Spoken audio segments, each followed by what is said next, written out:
So here we are looking at the CAT dissection for respiratory and digestive systems for Bio 158. So here is the hard palate. So there's bone in that area. This is the tongue, and if I just move the tongue a little bit and I move towards the back of the palate, it gets soft down here towards the bottom, and that area there is the soft palate. Okay, so if I turn him over to the side here, we can see a few of the glands here. This is the parotid gland right here. It's over by the ear. Now here you're seeing a remnant of the parotid duct. So that is a remnant of the parotid duct there. So the majority of the duct has been cut off, but it would continue all the way to here. This is a submandibular gland right here. So that is the submandibular gland.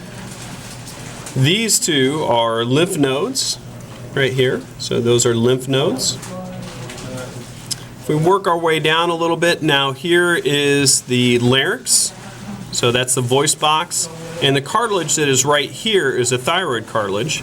And the cartilage that's found underneath this little material there is the cricoid cartilage. So below that, here's the trachea. And this is the esophagus. So that's a trachea there. This is the esophagus. If I pick this up and I turn it like so, we can see right there, that is the epiglottis right there. So that's the epiglottis.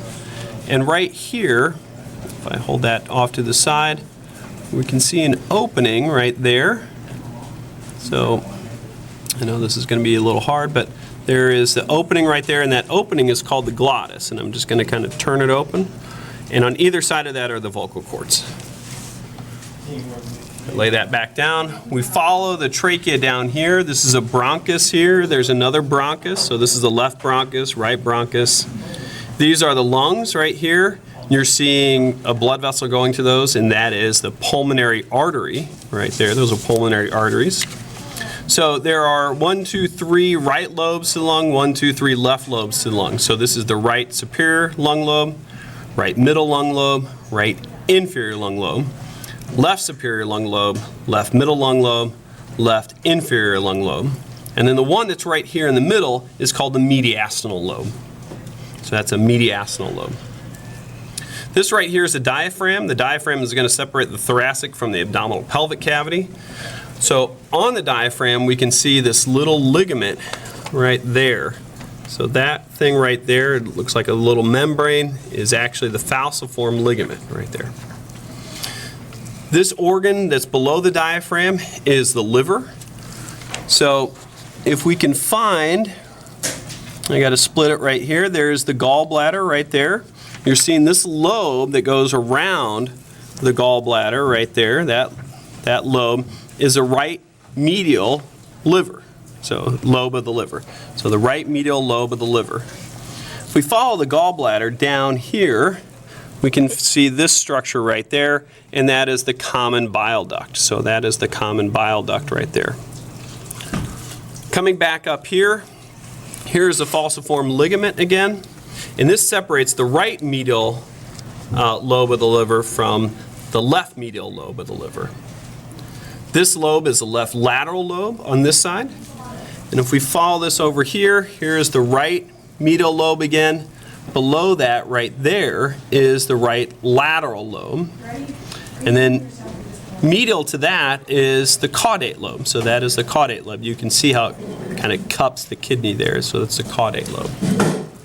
All right, moving over here, this is the stomach right here. So right where the esophagus comes into the stomach, that little area right there is called the cardiac region. So where the stomach kind of moves in an upward direction, so if I put this over here like so, that region where it goes up is called the fundic region. So that little area right there is the fundic region. This region right here is the body. And then after it turns right here, so this is the body. After it turns, this is the pyloric region. And then right here where the pylorus ends, so that's the pyloric region there, this part right there is the pyloric sphincter. So the stomach has a larger, an outer curve and an inner curve. The outer curve is called the greater curvature. The inner curve is called the lesser curvature. Now there is a fatty membrane associated with that inner curve there, and that fatty membrane is called the lesser omentum. There's also a fatty membrane associated with the outer curve of the stomach, and that's this whole thing right here, and this is the greater omentum here. So that is the greater omentum. Now this structure you see here, kind of associated with the greater omentum, that is the spleen. So that is the spleen right there. So let's go ahead and pull all this stuff off to the side here. So stomach here goes into the small intestine. So this is the small intestine right here. So this initial part of the small intestine is called the duodenum. So that is the duodenum right there. Now, there is some tissue right here. So that is another organ right there, and that organ is the pancreas.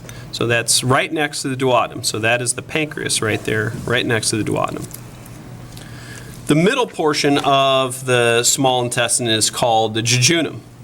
So that's what the vast majority of the small intestine is the jejunum. And if we spread this out, you can see that there's some membrane material there as well, and that membrane is called the mesentery.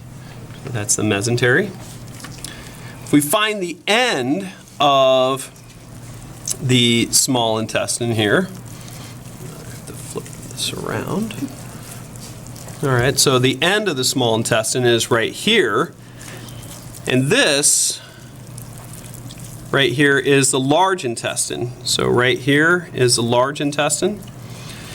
And where the small intestine enters, so here's the small intestine entering the large intestine. Where that enters there is the ileocecal valve is right there.